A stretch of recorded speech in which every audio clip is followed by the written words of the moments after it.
Hey everybody, welcome back to another episode of the PC Perspective Mailbag. Thanks for everybody who's been submitting questions and watching. It's been great to see. Let's go ahead and jump right into it. Keep in mind now, guys, if you want your question answered on the next mailbag, leave a comment on this video and we will comb through them and pick out a handful for next week's drop of the mailbag. First up, we have an email, or a question rather, from Frederick Winkler, who asks, what part of a PC are you happiest to get new, good, or interesting news about? That's an interesting type of thought process to run through. What am I happiest to get news about? You know, the easy answer is GPUs, right? GPUs push performance forward in a way that is very visible, very easy to measure, very tangible, right? You get higher frame rates, you get smoother gameplay, you can run at lower or higher resolutions, you can run at higher image quality settings, you can play on multiple displays. So if I had to pick just one, it would be the GPU long term, right? In that, I think when I see news of Pascal coming out or Vega coming out, I get excited about what that's going to mean for people that are playing games, right? For stuff that we're doing behind us versus stuff that we do in our off time. I think that's easily kind of the most interesting.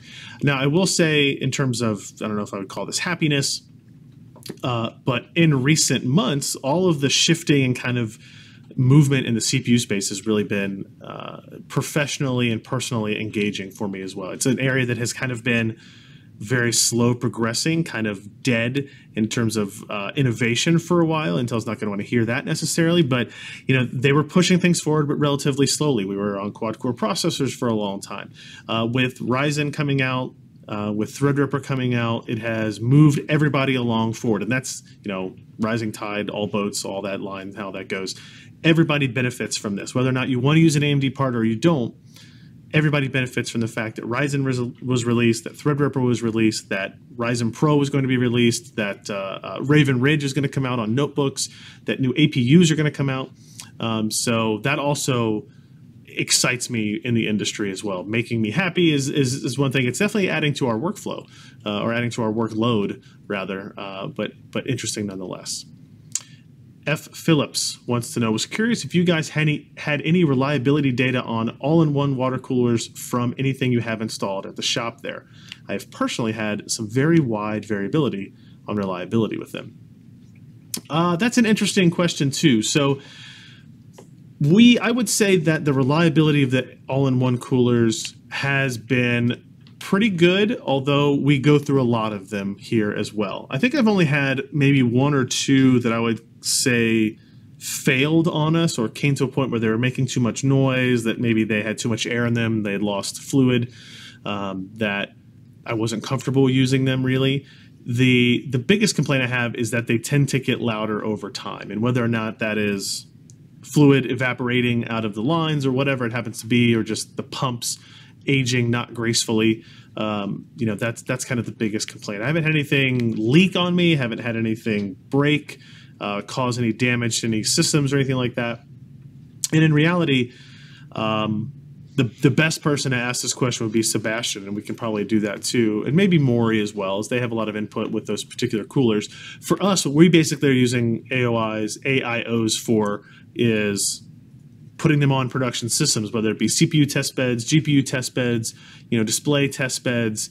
That's kind of our go-to cooler at this point, is the all-in-ones, not really anything on the air cooler side of things, unless it is a very temporary setup like on an Intel platform, where we'll use one of those reference stock clip-on heat sinks if we absolutely have to. So I would agree with you that I think over the last several years, it feels like the all-in-one market has cheapened down some, and that reliability is a little bit less than it used to be, but I don't have any hard data to back that up, so take it for what you want, I guess. Cayman1 asks, is there anything you have wanted to cover or report on but you don't think there was an audience for? That's interesting too. One of the things that I have tried to do many times on this website, in live streams, in videos, that I don't think ever really caught on, that had the audience to drive us to do more of it, was just gaming stuff in general, right? We did, after our podcasts, we did a lot of we would do, these kind of like game parties where me and Josh and Alan and Ken would sit down and play a game, whether it be Dirt Rally or it could have been Unreal Tournament 2004. Jeremy would join in, and people who were watching the live stream would get to join in. It was actually a lot of fun, but it didn't generate any traffic for us. It wasn't generating views. People weren't watching that after the fact, and a lot of it came down to my curiosity and whether or not just the market was saturated for people who wanted to watch other people play video games. And to be fair, we're not very good at video games, me in particular, at least I will admit that. So, is it fun to watch somebody struggle, or is it fun? I think it is fun to watch somebody turn around and drive the wrong way to try to wreck into Josh while he's driving his car, right? I think that's hilarious. Maybe other people do or don't. So we're reattempting these types of things. We have our PC per play segments that we're into our third week of already. We played Star Wars Dark Forces, and I like the idea of kind of going back into older games. We'll touch on newer games. The idea being not just that you're there to watch us play a game, but we can talk about hardware around it as well, whether it be hardware of the time or people who are just in the live chat and want to ask questions about things that have happened that week. Mostly what we're doing with that and what we're doing with this show is giving you more opportunities to get input and feedback and opinion from our team in as close to real time as we can do it, right? So you have our podcast. Now we have a mailbag, we have PC per plays, we have other stuff that we're working on to kind of keep things always fresh on the channel, and hopefully that works out. I don't know if there's anything else I could think of that I would necessarily want to cover. I contemplated starting like a daddy blog at some point and talk about the technology involved in raising kids. I still think that's a really good idea. Time commitment was the problem for me there. Even having friends that have kids that were interested in doing the same thing, even trying to teach them and manage them on how do you build a website and put content on it, turned out to be kind of a pain. But I do think there is an audience for that one for sure. Harney asks, choose 2 games that you would take to a desert island. The systems for the 2 games are included along with the TV and a monitor, and apparently a battery pack and solar panel, so I can play whatever I want. I'm gonna skip out. I'm gonna cheat on one and say UT 2004. No game have I played more reliably over the course of my life than Unreal Tournament 2004. We played, I played that when it first came out, back for the original UT, Unreal Tournament, and then UT 2004, and we still fight. I mean, 3 weeks ago, we played it on our first PC per plays live stream and video. So Ken got to play it. I just watched him play it. But again, the idea was there. So UT 2004 would be great, although he doesn't say in this scenario if I have internet connectivity. So that would be a problem. I assume, yeah, satellite internet would be a pretty long ping time. But, maybe this gives me the opportunity to work on the bot code some and maybe perfect it so I feel less lonely at the same time on the desert island. The other game I would pick... Oh man, I would see what I want to say immediately is some kind of MMO, something that allows me to communicate with the outside world while I'm playing. That seems like it also kind of cheats the idea. SimCity. I think I would take SimCity, something that is a very long form game. I don't want to. If I'm taking something to a desert island, I don't want a story based game. I want a game that I can continue to build on and play on, something like Roller Coaster Tycoon or SimCity, where there's a project you're always working on and you can kind of perfect it. And it could be my own small Wilson on that desert island. Inconfia asks, what's my all-time favorite Intel and AMD processor and why? So I'm going to start with the Intel processor here. My favorite Intel processor is Sandy Bridge, the Core i7-2600K. And there are a lot of options that came up in this regard. You've had the Q6600 was a fantastic processor.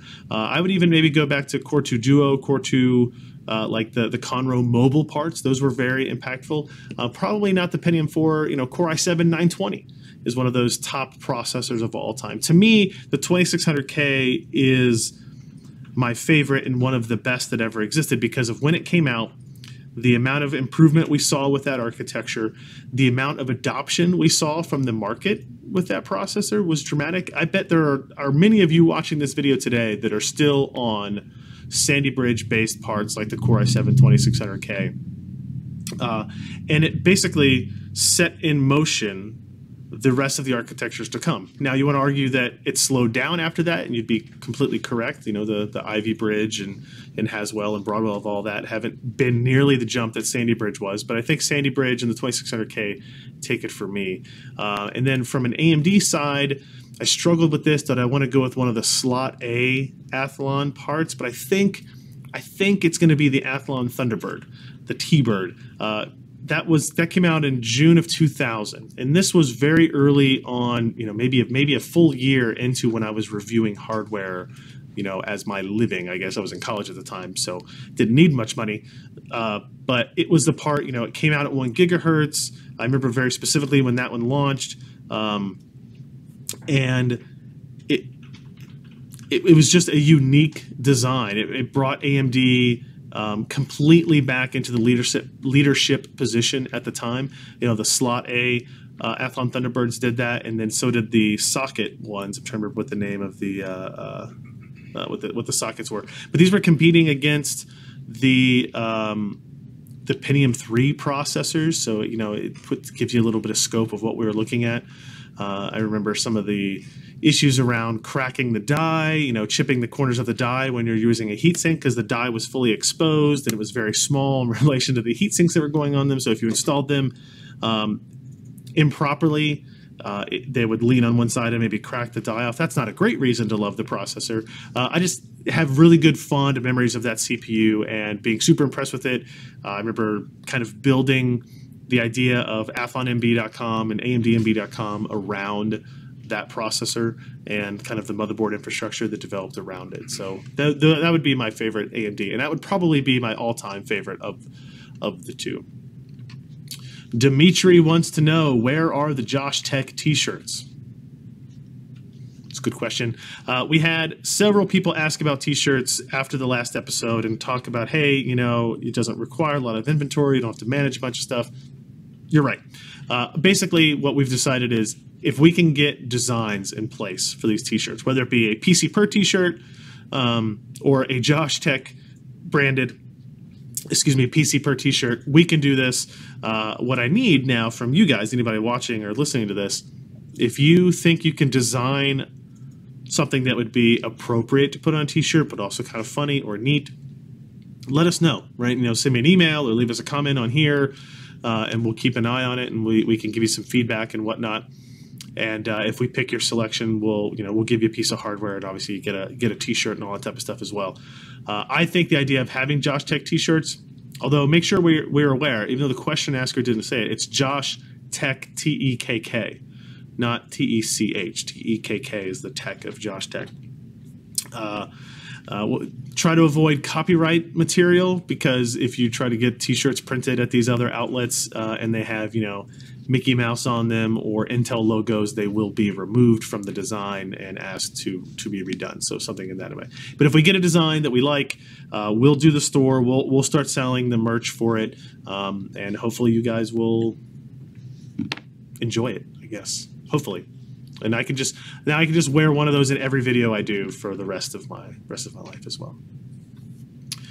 Eric Lynn wants to know. He says, I heard Mesh, the mesh architecture as part of Skylake X and Skylake SP, is worse for single-threaded, better for hyper-threaded loads, but uses more power. Somebody else told me that cache restructure caused lower than expected single-threaded gaming perf, which is true. I don't think that those are mutually exclusive statements, actually. The mesh architecture replaced the ring bus, moving from Broadwell E to Skylake X, if you will. And the reason Intel moved away from the ring bus is that the ring had just been expanded multiple times as they went up to like 22, 24 cores. And as they were announcing 28 core processors, they realized that the ring bus proved overly latent for getting to that many processors. It required more power in order to run it through it, and extremely variant from core to core of what the ring bus latency was actually going to be, the communication latency was going to be. Mesh allows them to expand core count on a monolithic die out pretty dramatically, even well beyond where they're at with 28 cores. As process tech improves and as core technology improves, they can use that same interface across the board. It is, I guess, technically a little bit worse for single-threaded and for gaming. If you look at our Skylake X 7900X review, you'll note that the gaming performance of the Core i9 7900X is worse in most cases than the Core i7 6950X, both of which are 10-core 20-thread processors. So I don't know if I would consider it lower than expected, because Intel has a lot of smart engineers out there. They probably knew what they were doing, but were willing to make that sacrifice for the benefits in other areas. It does help on hyper-threaded workloads and kind of highly threaded workloads in that the memory controllers are now distributed on either side of the die. They're not from one physical stop on a ring bus, so the threads can distribute the workload a little bit easier. They can go to the controller that is closer to them if they're going to deposit data that they're going to need later, things like that. It was an interesting shift, and it came right hot on the heels of learning about Infinity Fabric and Ryzen and the Zen architecture that is not exactly comparable, but different enough from the ring bus that it's closer to mesh than the other way around. So the mesh interface is less ideal for consumers, but more ideal for enterprise, professional, high-performance computing. And the deficits for the consumer market are, I think, minimal enough that it was a reasonable assertion for them to make that choice. But now keep in mind, on Skylake, the consumer part, they're still using a ring bus on those quad-core parts. And I guess we don't know for sure if Coffee Lake, which will be assumed based on the rumors, a 6-core part, if it will use the ring bus as well. I kind of think it will, but I'm just kind of guessing. And they'll keep that mesh architecture and those super high core count processors in the Xeon and higher lines of products. Some guy over 40 wants to know, do you think dual GPU is in the past? Should we go forward with only one GPU? I have often and almost always been a proponent of one GPU. The idea of spending more on a single graphics card as opposed to spending less on a lower perf GPU to then increase, the chance to upgrade down the road led to a lot of problems. Even when done very well, multi-GPU has more variability than single. And you have to worry about things like, does the game engine properly implement technology to allow for multi-GPU to work? With these new APIs, Vulkan and DX12. NVIDIA and AMD don't really control what happens for multi-GPU. It's up to the game developer exclusively, which might sound really good at first, but knowing that game developers and engine developers are on tight schedules and that they have to worry about the long-term status, they're being rushed to get a game out, and maybe they don't care as much about the PC market as they do the console market, right? So there's not a lot of reason for them to spend time on multi-GPU. For NVIDIA and AMD, there was a lot of reason to spend time on multi-GPU. You could sell another graphics card, a fundamental part of your business model. So being able to work on that allows AMD and NVIDIA another place to sell and profit from. So when they were doing SLI, when they were doing Crossfire, they spent time in the drivers to work around issues that developers may have had getting multi-GPU to work, or working with developers, like sending engineers to those offices to figure out how to get multi-GPU to work correctly. Now, as we look at it, we have seen a slow regression of multi-GPU support. NVIDIA with Pascal kind of took away the ability to scale above 2 graphics cards, unless you were doing strictly like benchmarking, like world record style benchmarking, 3D Mark, that type of stuff. You can only support 2-way SLI, which some people were disappointed on, but it's a super, super small minority of people. And I think if it allows them to improve performance and stability and capability in other areas, I think that's a worthy trade-off. There was a point a year ago when Raja Koduri was at our offices and talked about how when Polaris was launching that AMD was going to need more emphasis on multi-GPU because their kind of design style was going to be smaller GPUs, more power efficient ones, and then in order to compete with the higher end NVIDIA parts, they were going to use multiples of them. Now, that being said, the Vega release is coming up very soon. And all the information that they talked about that is public as of a week ago or so, they never really mentioned Crossfire. Officially, Crossfire is supported, it's allowed, but they even appear to have had a de-emphasis on the technology at this point. Now, whether or not that changes, whether that just means that Vega isn't really optimized for Crossfire yet, so they don't want us to test it. They want us to focus on single GPU, but months down the road, they may have Vega working for multi-GPU. We'll just have to see what that actually turns out to be.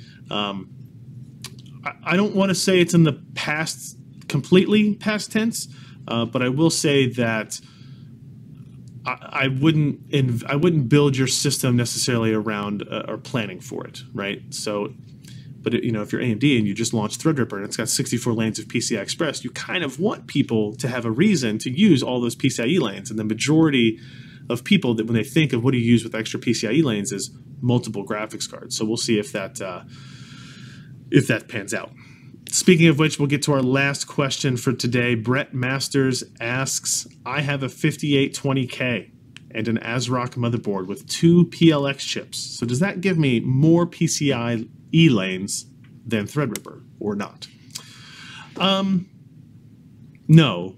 Well, okay, let me say this. I don't know, because I don't know what PLX chips you have, right? If you've got 2 PLX chips, they're probably taking a 16 and creating 2 16s from it each, so you might have 64 lanes available, something to that effect. But the problem is the host controller back into the CPU remains unchanged, right? However many PCIe lanes your 5820 has is the most it's ever going to have that it can communicate at any one time, right? So even though the PLX chips do allow you to connect more devices to the system simultaneously that have the peak throughput of the 5820K's maximum throughput, the truth is that you can't really operate them all at the same time at peak performance. So I would say no, and also keep in mind that you have added latency. Every time you hop through a chip, whether or not you're going through 1 PLX or 2, back to the host controller, which in this case is the CPU, you're adding latency to the mix as well, which is very detrimental to multi-GPU, and if you're talking about PCIe storage and whatnot, it will be the same. So while that does give you the ability to install more devices, it does not give you the same inherent performance capability as the 44 lanes from a top-end Skylake X or the 64 lanes of a Threadripper processor as well. So I think that's going to be it for this week. We're over 20 minutes on here. We'll have more for you guys next week. Make sure you are leaving a comment in this thread. Let me know what you think about it. The format. Ken says hi. I hope Ken's done testing. He did walk away from his working environment. Oh, look, there is a behind there. Oh well, we'll deal with that. So guess what we're testing, guys. Like I said, leave the questions. Thanks for watching, guys. Let me know what your feedback is, if you want more or less. If you have ideas for those Josh Tech and or PC Per t-shirts, we will gladly take them. All right, everybody. See you next week. Thanks, guys.